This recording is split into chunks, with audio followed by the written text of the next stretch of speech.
My name is Robin Greenberg, and I was 37 years old when I learned that love, when paired with entitlement, can turn quietly dangerous. From the outside, my life looked settled, predictable even. I had been married to Matthew Greenberg for 6 years. We lived in a 4-bedroom house in a quiet neighborhood where people waved but never asked questions, the kind of place where nothing dramatic was supposed to happen. My father, Richard Greenberg, was 68 and lived on the same property in a converted garage apartment I had built for him myself. After my mother passed, I couldn't stand the thought of him rattling around alone in that empty house they'd shared for 40 years. So I used my inheritance for the down payment on our home and spent another $15,000 finishing out the garage insulation plumbing. A small kitchen. Everything he needed. Richard was self-sufficient. He paid his share of utilities, bought his own groceries, never interfered.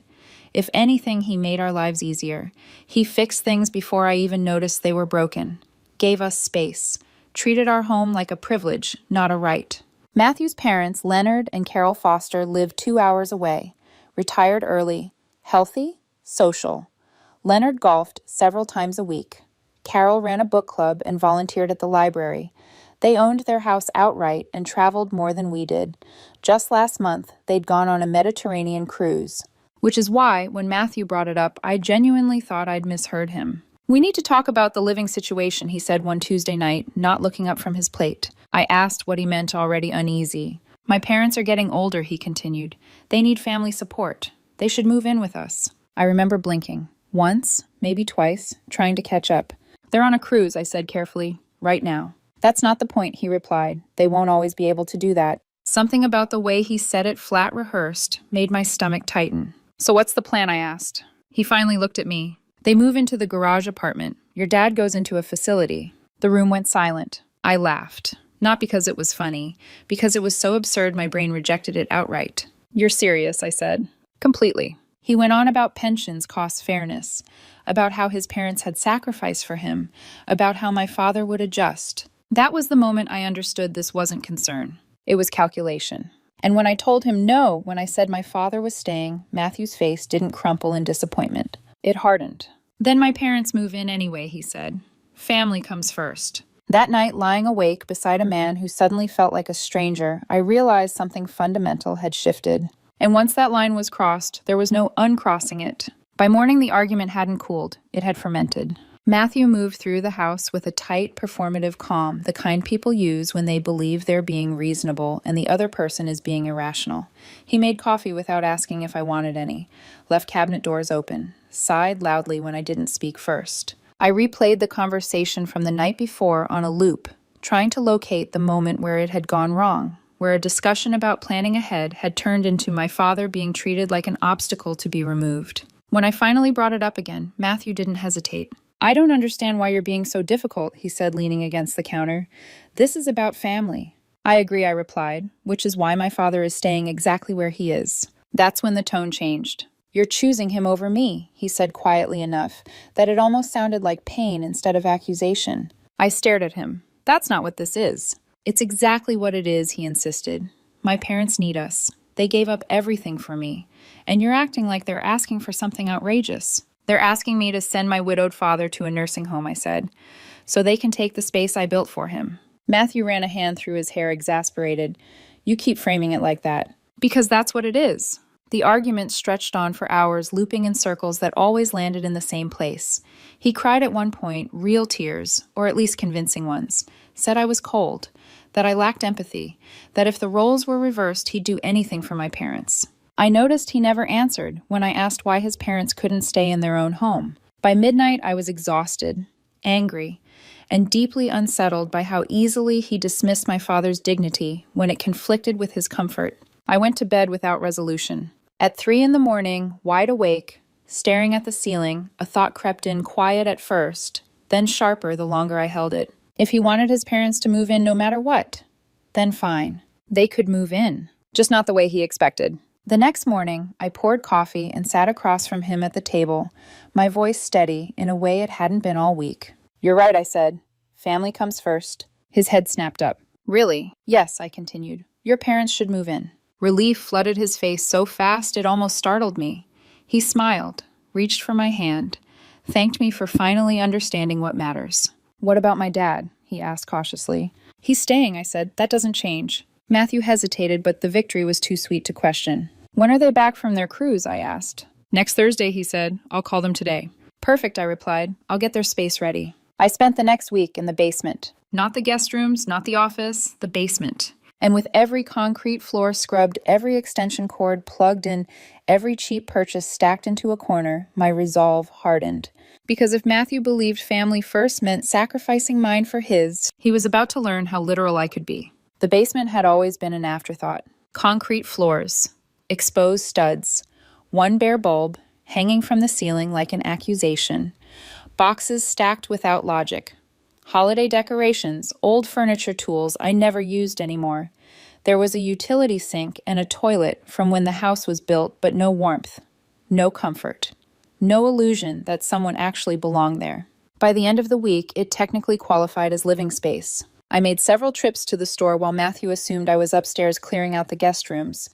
$800 disappeared into air mattresses, folding chairs, a cheap card table, plastic shelving, a space heater, extension cords, and a thrift store dresser with drawers that stuck if you pulled too fast. I scrubbed the concrete until my hands burned, pushed everything we owned to one side, and strung up old curtains to create the idea of rooms. It looked like a storage unit pretending to be a home. But it had electricity, running water, heat.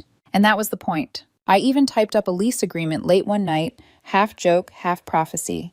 $800 a month. Utility increase split. Kitchen access during set hours. Quiet times. 30 days notice.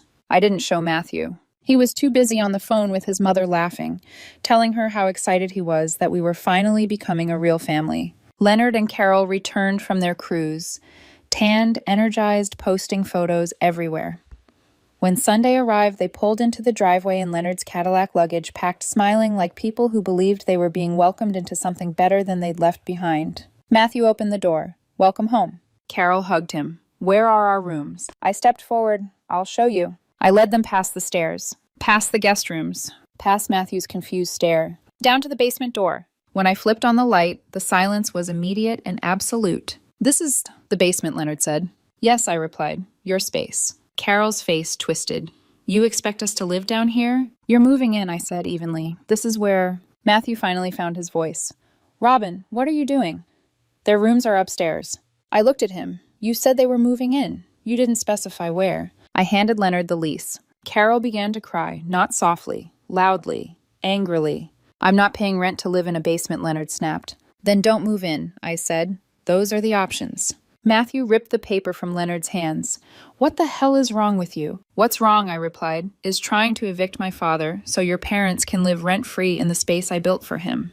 The argument that followed was explosive. Shouting, accusations, Carol sobbing, Leonard threatening, Matthew pleading, and then screaming. I stood still. They're welcome to stay under the terms I've offered, I said. Or they can leave. They left. The Cadillac peeled out of the driveway like it had been insulted personally. Matthew didn't speak to me for 2 days.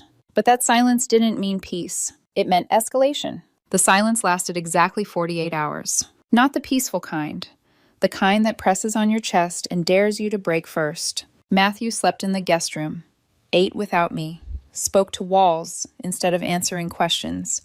When I passed him in the hallway, he looked through me like I'd become an inconvenience instead of his wife. I didn't chase him. That seemed to unsettle him more than any argument could have. On the third day, the silence broke not with an apology, but with an accusation. You humiliated my parents, he said, standing in the doorway of the kitchen, arms crossed. You humiliated me. What I did, I replied, was refuse to sacrifice my father so yours could live for free. That basement stunt was cruel, he snapped. You know that. What was cruel, I said calmly, was trying to send my widowed father to a nursing home without his consent. He opened his mouth, closed it, then tried a different angle. Tears. Shaking voice. His mother hadn't slept. His father was furious.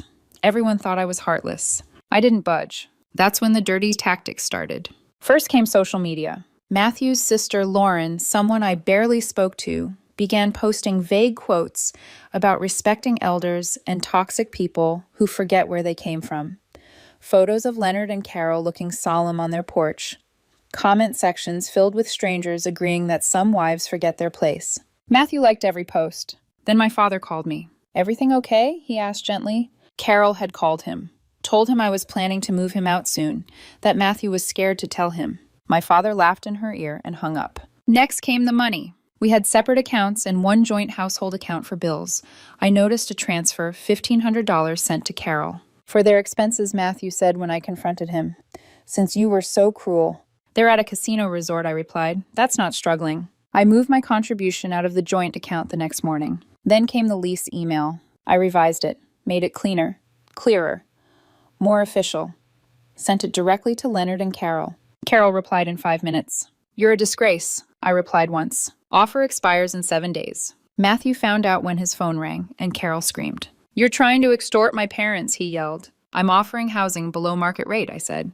That's generosity. That's when Matthew crossed the line I couldn't ignore. He came home one night, sat across from me, and said quietly, I looked into senior living communities.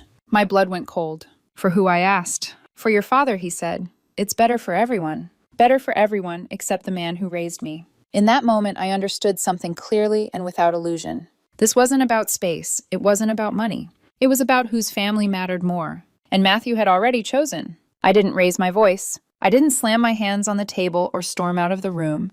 I just sat there staring at Matthew, trying to reconcile the man in front of me with the one I thought I'd married. You talk to facilities, I repeated slowly, without telling me. I was being proactive, he said. There's a really nice place about 30 minutes away. Activities, medical staff, people his age. My father doesn't need medical staff, I said. He needs dignity. Matthew sighed like I was the unreasonable one. You're too close to this. That sentence did something to me. It snapped the last thread of doubt I had about whether this could still be fixed. You want my father gone, I said, so your parents can take the space I built for him.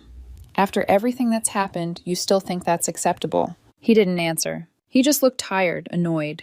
And that silence was louder than any confession. I love you, he said finally, but you love your father more than me. Yes, I replied. Right now I do. He stared at me like I'd slapped him. That night, my father knocked on my door. He asked again if he should leave, if it would make things easier. I told him if he left, I would file for divorce the next day. He hugged me and said nothing more. The lease offer expired the following morning. I sent the updated version, $1,200 a month. Leonard called and screamed, called me names, threatened me with lawyers, told me Matthew would take me for everything. Looking forward to it, I said, and hung up. 2 days later, Matthew sat me down. My lawyer says we need to talk about asset division. I blinked. Your lawyer. I filed yesterday, he said. You'll be served next week. The word divorce didn't hurt the way I expected it to. It felt inevitable. That afternoon, I called a lawyer of my own. Her name was Grace Miller, and she changed everything. Grace Miller didn't raise her voice or make promises she couldn't keep. She listened. She listened while I laid everything out. The demand to remove my father, the basement, the money transfer, the lease, the threats, the sudden filing. She asked for dates, documents, screenshots, voicemails. When I finished, she folded her hands and said something that settled my stomach for the first time in weeks. He doesn't have the leverage he thinks he has. The house was mine, purchased before the marriage, down payment from my mother's inheritance. I had paid the majority of the mortgage for 6 years.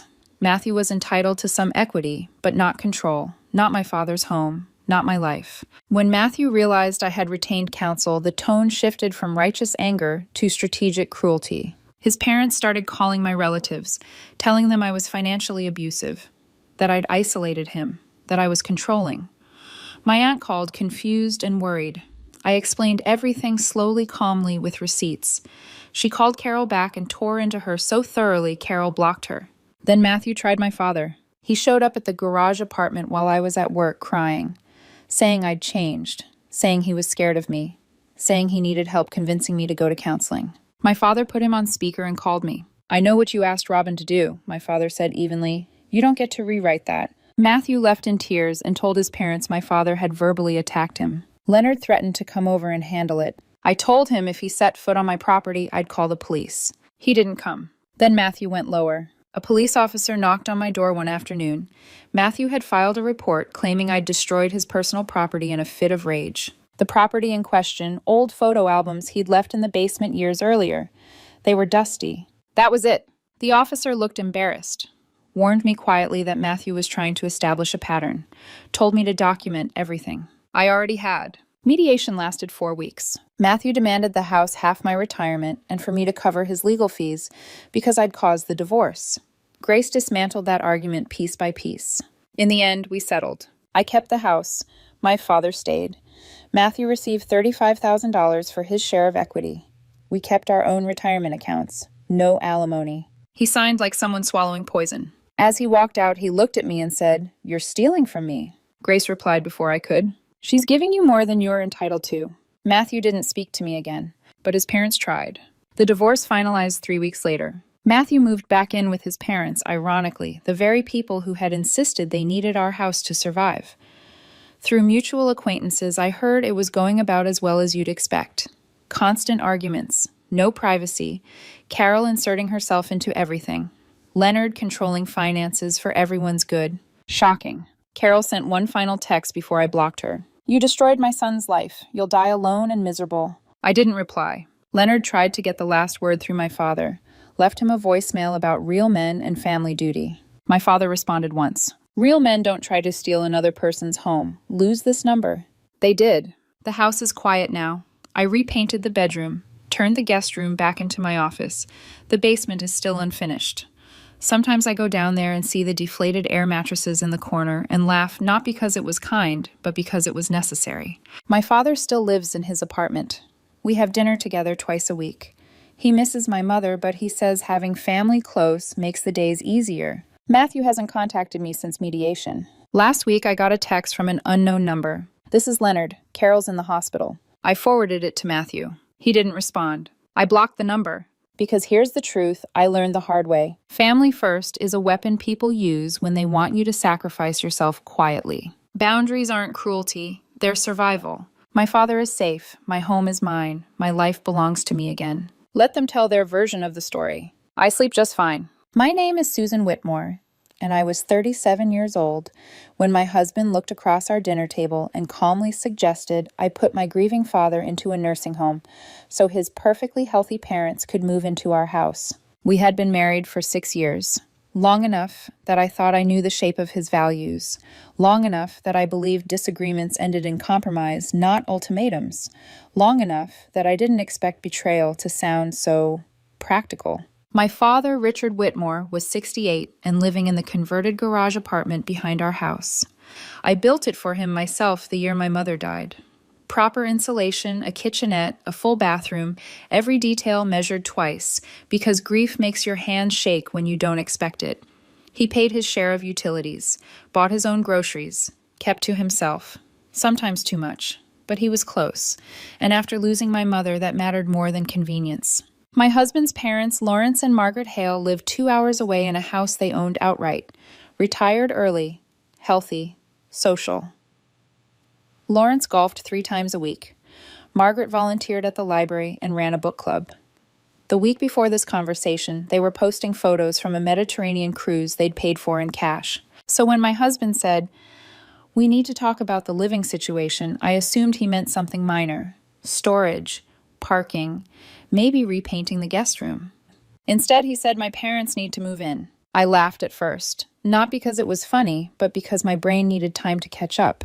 "They're on a cruise," I said. "A 2-week cruise." "That won't last forever," he replied flatly. "We need to plan ahead." That was when he suggested it, that my father could transition into assisted living, that his parents could take the garage apartment, that it made financial sense, emotional sense, family sense.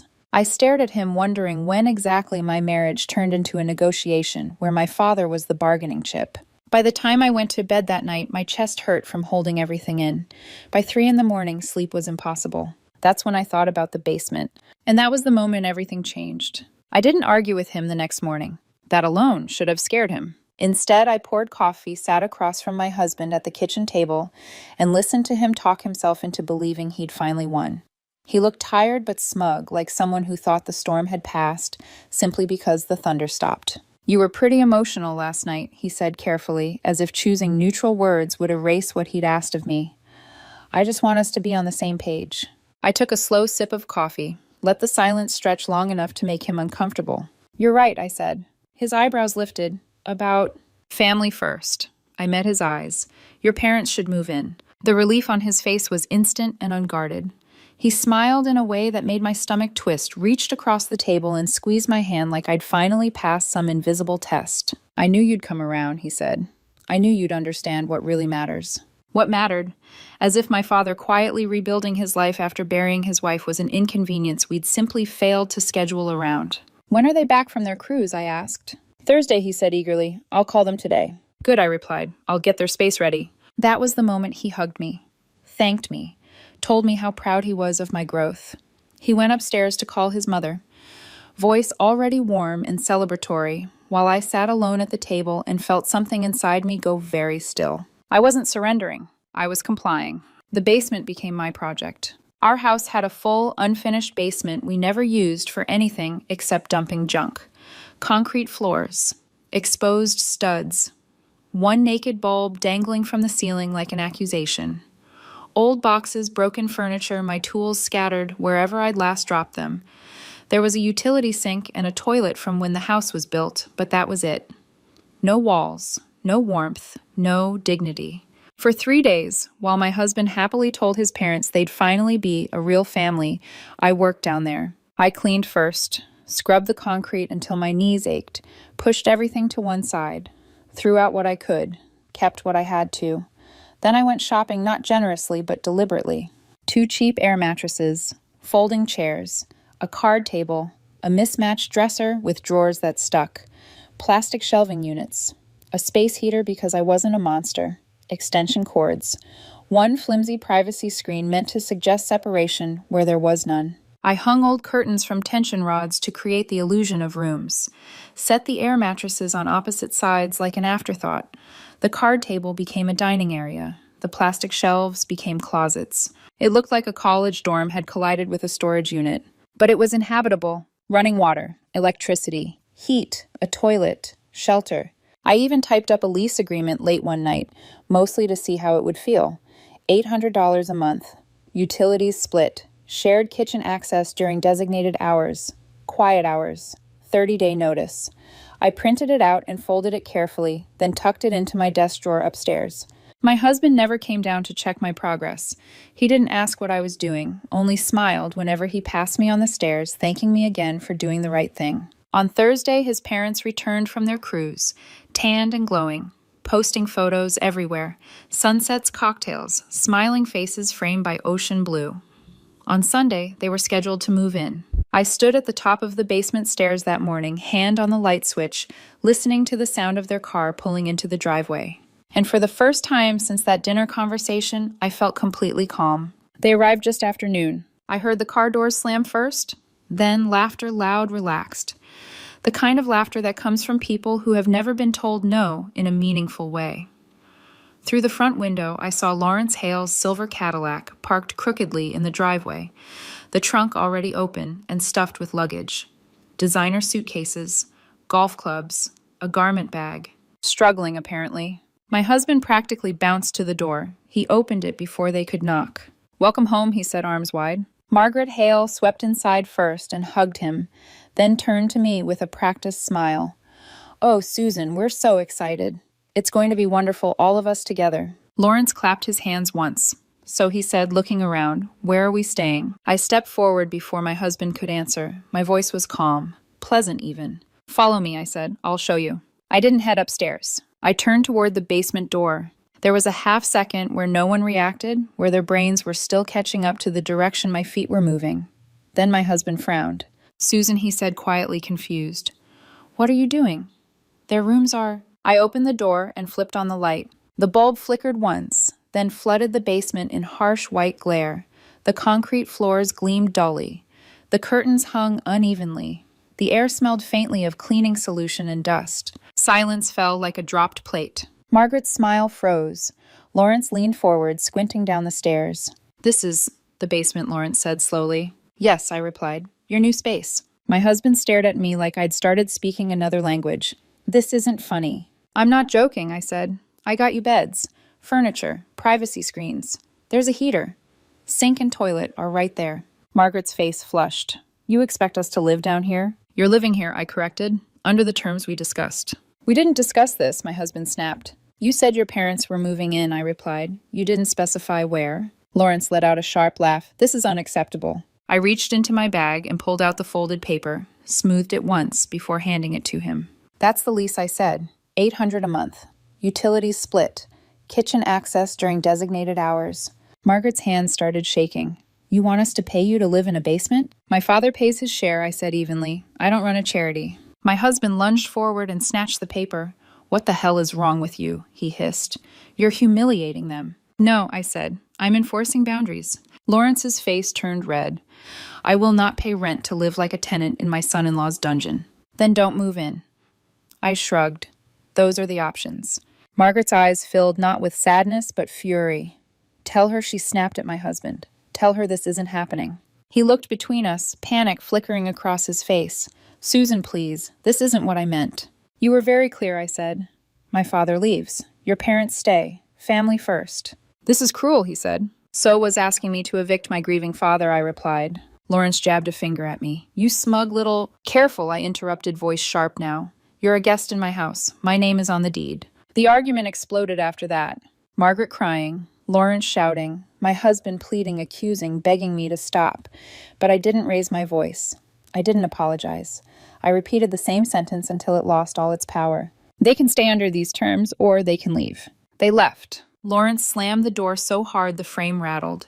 The Cadillac peeled out of the driveway tires, squealing, nearly clipping the mailbox.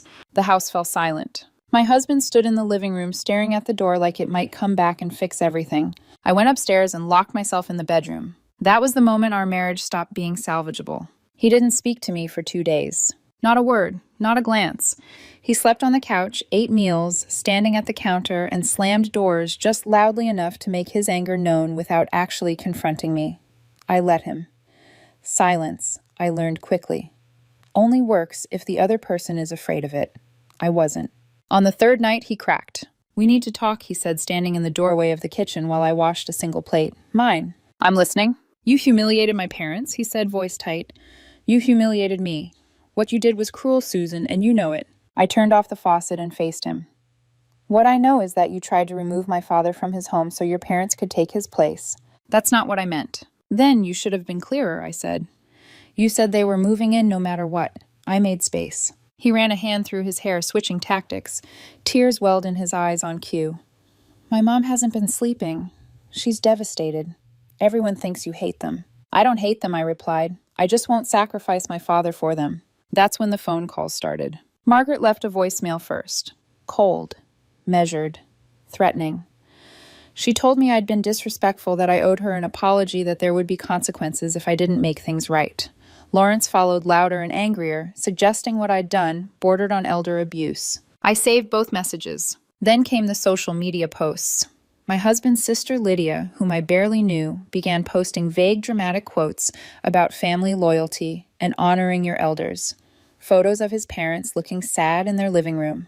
Comments flooded in from church friends and neighbors, all sympathizing with how terribly some people treated family. My husband liked every post. Then Margaret tried something bolder. She called my father. I found out when he knocked on my door that evening, concern etched across his face. Are you planning to move me out? He asked gently. Margaret said you were scared to tell me. Something in me went cold. I explained everything, every demand, every fight, every lie. My father listened quietly, then took the phone from my hand and dialed her back. If my daughter wanted me gone, he said calmly, she'd tell me herself. Lose this number. Legend.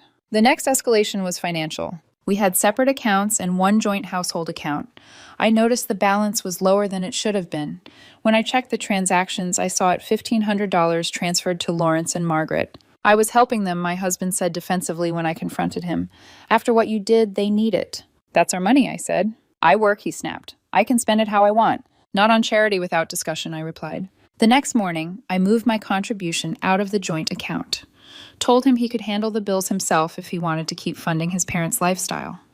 Funny how quickly that $1,500 mattered when the mortgage was due. That night I revised the lease. I had a friend look it over, made it more official, more precise. Then I emailed it to his parents with the subject line, updated terms for occupancy. Margaret responded within minutes. You are a disgrace. I replied once, offer expires in 7 days. My husband found out when his mother called screaming. He accused me of extortion. I corrected him. I'm offering below market housing. The final straw came a week later. He sat me down after dinner, voice soft, rehearsed. I've been looking at senior living communities. There's a nice one 30 minutes away. For who, I asked, already knowing. For your dad, he said. It would be better for everyone. Better for everyone except the man who raised me. I stood up. If my father leaves this house, I said slowly, so do you. That's when he moved into the guest room. And that's when I realized this wasn't a disagreement anymore. It was a war. He didn't tell me he'd hired a lawyer. I found out the way you find out everything important in a marriage that's already dead too late, and from someone who assumes you're the problem. He waited 2 days after our last argument. 2 days of tight smiles and quiet avoidance.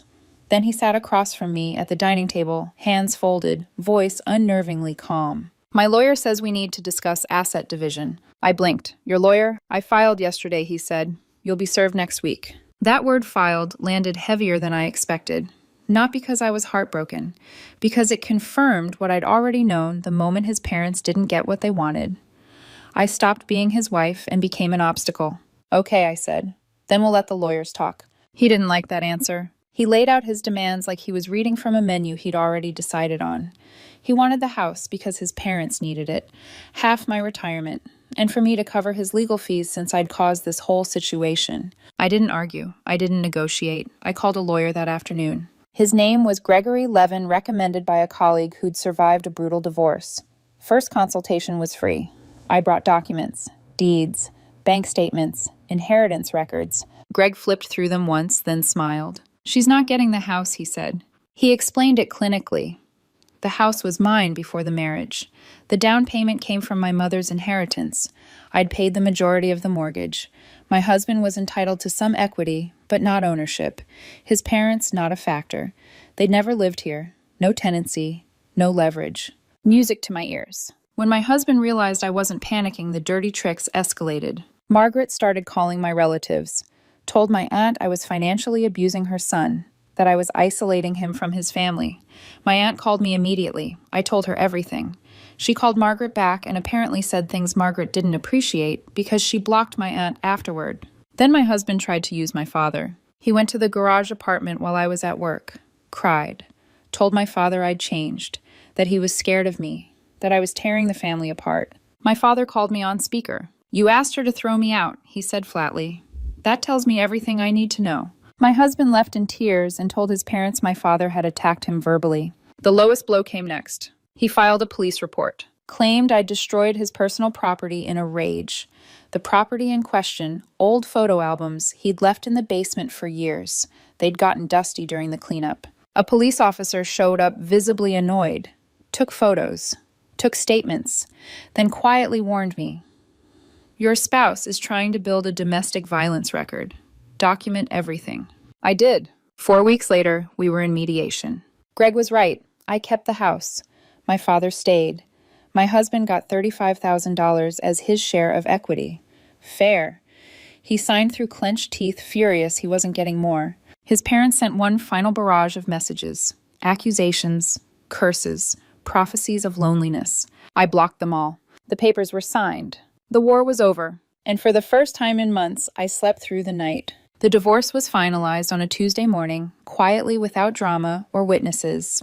Just signatures, stamps, and the soft scrape of chairs against the floor as two people who once promised forever stood up and walked in opposite directions. My husband moved back in with his parents. Ironically, I heard through mutual acquaintances that it was going great. That lasted about 2 weeks.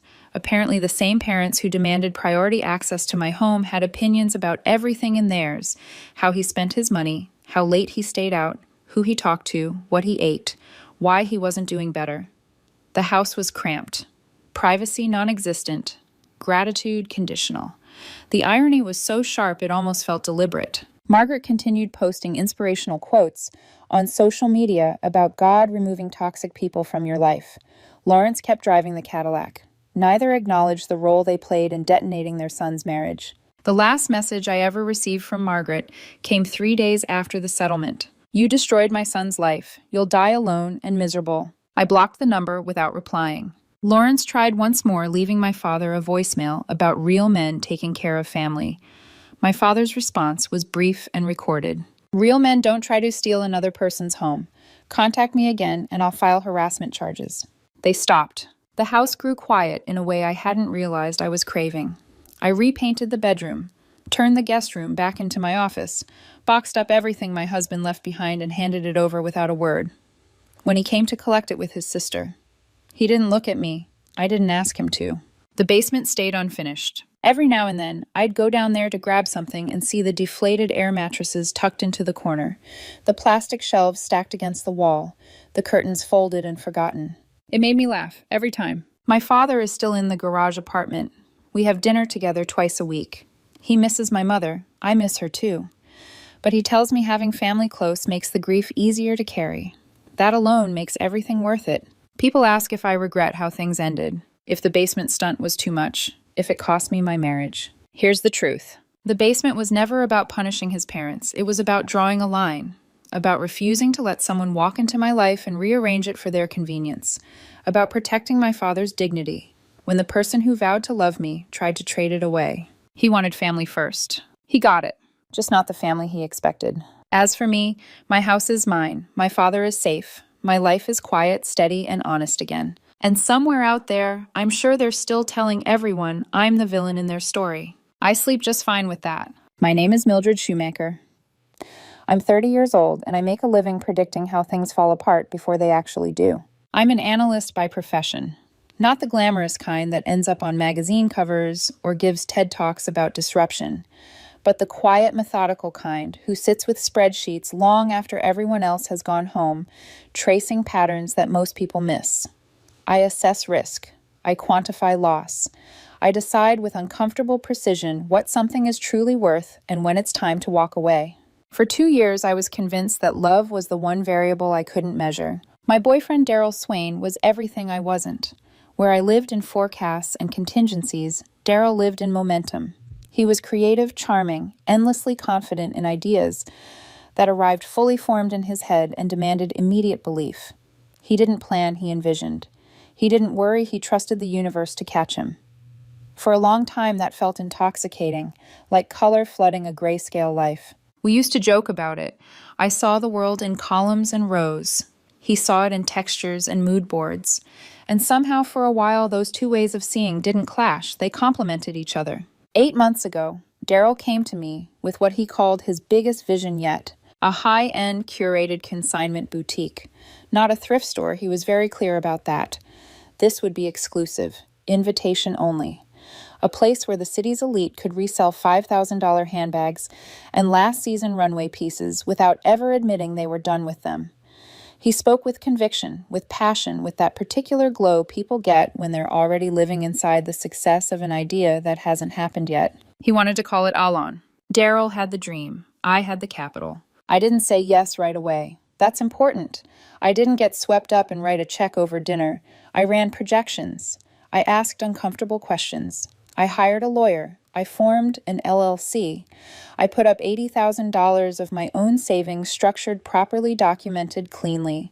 I took an 80% ownership stake for my capital contribution. Daryl received 20% for sweat equity and creative direction.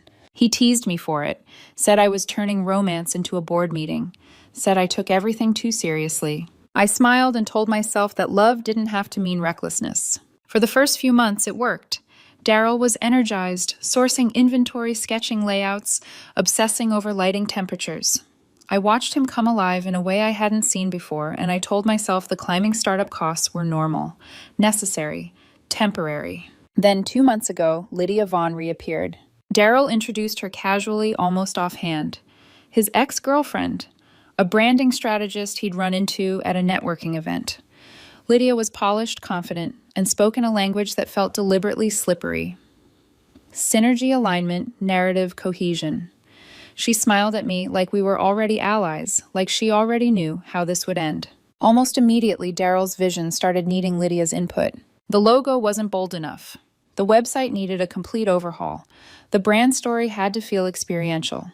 Each suggestion came with a price tag, and each time I hesitated, Daryl laughed it off. "You're overthinking it, Mildred," he said. "It's just a project." That was the first time I felt the chill. I didn't know it yet, but that word just was already doing a lot of damage. The first red flag wasn't emotional. It never is for me. It was a charge. I was sitting at my desk, late one Tuesday night, laptop balanced on the arm of the couch, half watching a muted news segment while reconciling the LLC's monthly expenses. I didn't need to do it myself. I had an accountant on retainer, but habits like mine don't turn off just because love is involved. I like to see the numbers with my own eyes. I like to know where things are bleeding before anyone else notices the stain. The charge was for $140, categorized as client strategy retreat, on a Monday night. At a hotel I knew by reputation alone, one of those boutique places with a rooftop spa, marble-soaking tubs, and an Instagram account that leaned heavily on candles and silk robes. The store wasn't even open yet. There were no clients. There was no reason for a retreat. I told myself not to jump to conclusions. I highlighted the line item, made a note, and kept scrolling. That's when I saw the others. A $5,000 consulting fee to LV branding. Another one 6 days later. A $2 $100 laptop purchase marked as office hardware, an $800 luggage charge tagged inventory transport, weekly dinners at a restaurant Daryl and I had only ever gone to once because I'd commented on the prices. I sat there very still as something familiar settled into my chest. Pattern recognition. The LLC debit card was in Daryl's wallet. He didn't have login access to the account that was intentional, but he could spend, and he had been. Freely, casually, like it wasn't real money at all. When he came home that night, it was late, almost 11. I heard the door before I saw him. The soft thud of shoes kicked off the faint scent of champagne and a perfume that wasn't mine drifting down the hall. "Hey, Ev," he called, voice light, careless. "Sorry, long night." He leaned in to kiss me, but his mouth barely brushed my cheek, a near miss that felt more symbolic than accidental. I closed my laptop. "Daryl," I said evenly, "we need to talk." He sighed, already tired of the conversation he hadn't heard yet, and dropped onto the bar stool across from me. "Can it wait? Lydia and I were—" "No," I said, "it can't." I slid my phone across the counter, the screen already pulled up to the expense summary. I'd highlighted the worst of it in red. "These charges," I said, "they don't make sense. You've paid Lydia $10,000 in 2 weeks. And what exactly was the hotel retreat?" He barely glanced at the screen before rolling his eyes. "Oh my God, Mildred," he said, laughing under his breath. "Relax. It's networking. You have to spend money to make money." "At a spa?" I asked. "On a Monday." "Connections don't keep office hours," he shot back. "Lydia has access to people you'd never meet." That retreat was about the Q4 launch. Strategy, alignment. You wouldn't get it. I felt something tighten in my chest. "I get spreadsheets," I said quietly. "And the spreadsheet says we're burning through my investment on dinners, hotels, and vague invoices. So I'll ask you directly, what's really going on between you and Lydia?" That finally got his attention. He turned fully toward me, irritation sharpening his features like I'd just accused him of something deeply boring rather than deeply serious. "Don't do that," he said. "Don't make this weird." "I'm not making anything weird," I replied. "I'm asking a reasonable question." His expression shifted, then not defensive, not angry, just bored, annoyed, like I was an inconvenience he hadn't planned for. "You take everything too seriously," Daryl said. "It's just a project. It's just money." The words landed heavier than he seemed to realize.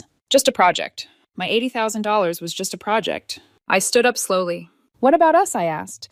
"Is that just a project too? Even love, Daryl?" He stared at me for half a second, and then he laughed. Not a nervous laugh, not a reflexive one. A full, open, pitying laugh, like I'd said something naive, embarrassing. "God, Mildred," he said, "you're so heavy." He grabbed his jacket, slung his bag over his shoulder, and headed for the door. Before leaving, he picked up his keys, attached to a designer keychain I'd bought him, and glanced back at me with a smirk. "Lighten up," he said. "I'll be back later." And then he walked out. I stood alone in the quiet apartment, the echo of that laugh, ringing louder than any slammed door. It wasn't the sound of a fight. It was the sound of being dismissed. That's when something inside me went very still. He was right about one thing. I did take things seriously. I took him seriously. I took his dream seriously, and that apparently had been my mistake. If this was just a project to him, fine. I would treat it like one. A failed one. The night Daryl walked out, I didn't cry. That came later in small, inconvenient flashes, standing in line for coffee, folding laundry. Waking up at 3 a.m. with my chest tight and my jaw clenched so hard it hurt. But that first night after the door clicked shut and the apartment settled into silence, something far more dangerous happened. I went calm. Not the fragile, numb calm people mistake for healing. This was clarity. cold, precise, almost comforting. The part of me that had built a career out of detaching emotion from outcome quietly stepped forward and took control. Daryl was right. I had taken him seriously. I wouldn't make that mistake again. I opened my laptop and emailed my lawyer. Her name was Natalie Brooks, and she'd been the one I insisted on hiring back when Daryl teased me for lawyering love. Natalie didn't do soft language. She did contingencies, worst-case scenarios, and contracts that assumed people would eventually disappoint you. She replied within 15 minutes. I'm free tomorrow at 9 a.m. Bring everything. The next morning, I sat across from her in her office glass walls, minimalist furniture, no personal photos, a woman who didn't blur boundaries for anyone. I handed her the operating agreement, the bank statements, the expense logs. She skimmed silently, flipping pages faster the deeper she went. Halfway through, she smiled. Not a kind one. This, she said, tapping the paper, is exactly why we draft ironclad agreements. I waited. Mildred. She continued. You own 80% of the LLC. You're the sole managing member. You're the only signatory on the lease and the bank account. You have every legal right to dissolve the company, liquidate the assets, and absorb the losses. What about Daryl? I asked. She shrugged. He owns 20% of something that's about to stop existing. And the lease. You'll owe a termination penalty, Natalie said. But that's a fixed loss. Staying in would be worse. I nodded. This was already aligning with the numbers in my head. Then she slid one document toward me. Before you do anything, she said, I suggest a full audit. That audit took all afternoon. By the time I finished pulling the itemized statements, the reality was no longer ambiguous, it was damning. Daryl hadn't just been careless, he hadn't just trusted the wrong person. He'd been stealing. $32,000. Straight out of the business account, disguised as consulting travel equipment. The laptop. The luggage. The hotel charges coded as client meetings. Dinners that had nothing to do with business. Payments to Lydia's company that lined up perfectly with nights Daryl didn't come home. My hands didn't shake. That surprised me. What I felt instead was something clean and absolute. This wasn't my boyfriend making bad decisions. This was a con. And I was done being the mark. I didn't confront him. I didn't send a long message explaining my pain. I didn't ask for closure. I followed procedure. Step 1, the account. The next morning, I walked into the bank with my ID and the LLC documents. I spoke calmly, clearly, and without drama. Within minutes, the account was frozen. Not closed, frozen. All transactions blocked, including the debit card Daryl carried so confidently in his pocket. I didn't have to wait long. 4 hours later, my phone rang. Mildred Daryl's voice came through, sharp and panicked. My card declined. I'm at the printer. They're waiting for the deposit for the grand opening invitations. I leaned back in my chair. Oh, I said lightly. That's strange. Fix it, he snapped. This is embarrassing. Lydia's here. The vendor's here. I murmured. Could be a security flag. Banks are cautious like that. Well, unflag it, he said. I need to pay Lydia. She's waiting on her consulting fee. Lydia needs her money. The audacity almost made me laugh. I'm a bit tied up with work, I said. You know how I am. Always taking things so seriously. There was a pause. What are you saying? He demanded. I'm saying you might need to cover it for now. With what he snapped. You know I don't have that kind of cash. That's unfortunate, I replied. We'll talk later. I ended the call. Then I blocked his number. The switch had flipped, and I wasn't switching it back. Once the account was frozen, everything else moved quickly. That's the thing about systems when you stop feeding them, they collapse on their own. By the next morning, I had 7 missed calls and a dozen messages from numbers I didn't recognize. Lydia apparently had decided that borrowing Daryl's phone was a reasonable workaround. I didn't read them. I archived the thread without opening a single text. There was nothing left to discuss, and I had work to do. Step 2 was the lease. The commercial space had always been in my name. Another decision Daryl had laughed about at the time. You really think I'm going to run off with a storefront? He'd joked. No, I thought someone might. I met the property manager that afternoon, a gruff man in his late 50s, who looked like he'd been negotiating commercial leases since before I was born.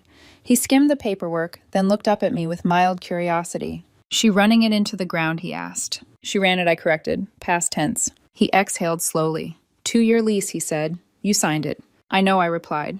What's the penalty? We negotiated for half an hour. He was tough, but pragmatic.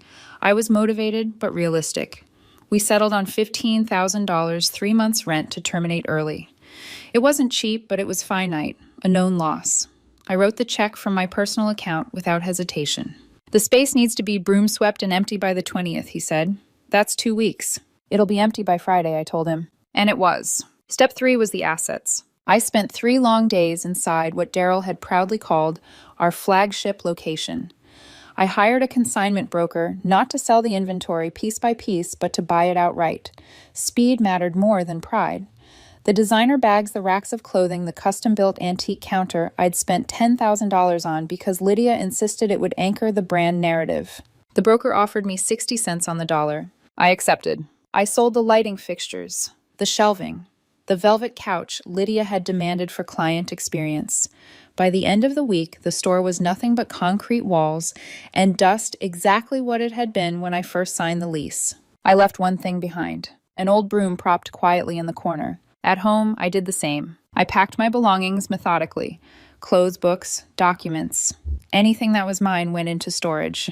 The lease on the apartment was also in my name, another small miracle of foresight, and it expired at the end of the following month. I'd already submitted notice. Daryl hadn't come back. I assumed he was staying with Lydia. It didn't matter. By Friday night, I checked into a corporate hotel downtown. Clean lines, neutral colors, no memories. I slept better than I had in weeks. Here's the part that still amazes me. Daryl continued planning the grand opening. Somehow he found the money for the invitations. Borrowed it maybe. From Lydia. From his mother. From whoever still believed the story he was telling. He posted countdowns on social media. Photos of champagne flutes and fabric swatches. Captions about manifestation and vision. Alon grand opening. 3 weeks. He had no idea. No idea that the LLC was already dissolved. No idea the lease was terminated. No idea the store was empty and locked. He was inviting 100 people, investors, influencers, friends to a party in a concrete shell. The grand opening was scheduled for Tuesday. I marked it on my calendar, not out of spite, out of professional curiosity. I told myself I wouldn't go, that watching from a distance was enough, that knowing the outcome didn't require witnessing the impact. But that was a lie. I'm not cruel, but I am thorough. I needed to see the data play out in real time. So on Tuesday night, I sat at a wine bar directly across the street from what used to be Alon. The place had floor-to-ceiling windows and a clear line of sight to the storefront. I ordered a glass of Cabernet that cost more than I usually spent on an entire bottle, and a small cheese plate I didn't bother to share. I'd earned it. At 7:00 p.m., the caterers arrived. A white van pulled up. 2 men stepped out, clipboard in hand. They looked at the storefront, then at the large for lease sign taped neatly inside the glass. They exchanged glances. One of them made a phone call. I smiled into my wine. At 7:15, Daryl arrived. Not in his old sedan, but in a rented black Tesla. Of course. He stepped out wearing a tailored jacket he'd bought with money I recognized, arm-linked with Lydia, who looked exactly as she always had, polished, confident, completely unprepared for reality. Daryl strode up to the door and slid his key into the lock. It didn't turn. He tried again, harder. Then he knocked. "Mildred," he called, peering through the glass. "What's wrong with the key?" That's when he saw it. Even from across the street, I could read his face as it changed. Confusion, panic, disbelief. The store was empty. No counter, no racks, no lighting, no velvet couch, just bare concrete and an old broom in the corner. Lydia leaned in, frowned, then straightened abruptly. "What is it?" she asked. Daryl didn't answer. At 7:20, the first guests arrived. An older couple, dressed in black tie, stepped out of an Uber, glanced at the sign, then at Daryl and Lydia, standing frozen on the sidewalk. The woman said something soft, sympathetic, and they turned right back around.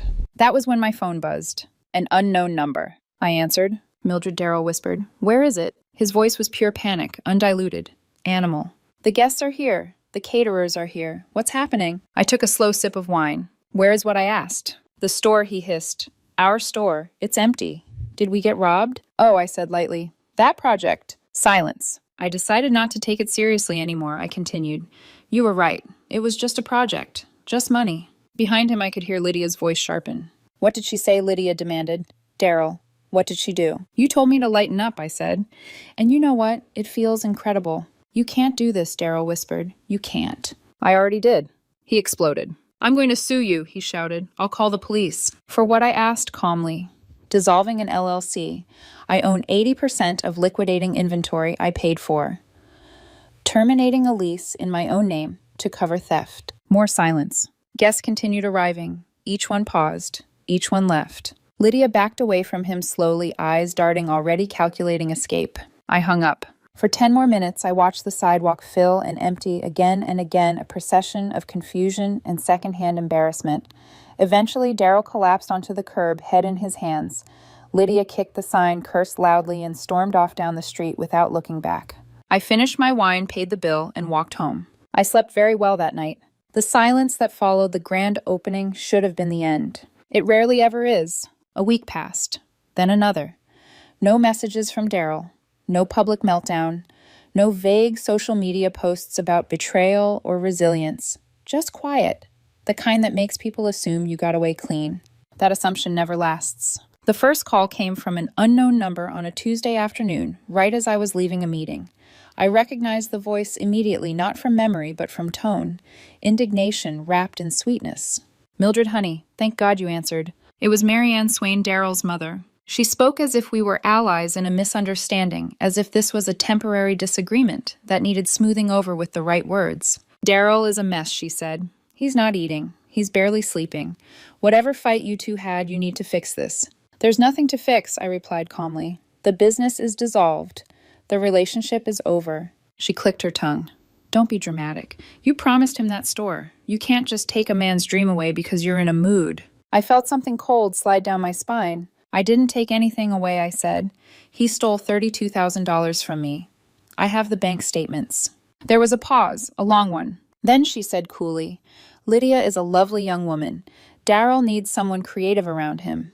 You accountants don't understand how vision works." I laughed. I couldn't help it. "You're asking me," I said slowly, to apologize and fund another store. "Yes," she replied without hesitation. "It's the right thing to do." I ended the call. 2 days later, a certified letter arrived. It was from Lydia Vaughn Consulting Group. An invoice for $25,000. Line items included: brand realignment strategy, $15,000, vision casting, $5,000, emotional labor and creative support, $5,000. I stared at it for a full minute, then laughed so hard I had to sit down. Natalie did not laugh. She read the invoice once, jaw tightening, then pulled every document we had. The LLC agreement, the bank records, the hotel receipts, the transfers to Lydia's accounts. She sent a single polite letter. Not to Lydia, to the district attorney's office. Lydia was CC'd. Her website went offline within an hour. Daryl tried to sue. He found a lawyer willing to work on contingency and demanded $150,000 for breach of contract theft of intellectual property and emotional distress. Natalie sent back one box. Inside it, the operating agreement with the dissolution clause highlighted every fraudulent charge documented, and the lease termination agreement with the penalty receipt attached. Daryl's lawyer called the next day, not to argue, to apologize. He dropped Daryl as a client effective immediately. A month later, the dust settled. Daryl moved back in with his mother. Lydia vanished. The caterers, the printer, and the rental company chased him for unpaid bills from the gala. The dream collapsed under its own weight. As for me, I moved into a smaller apartment. 1 bedroom.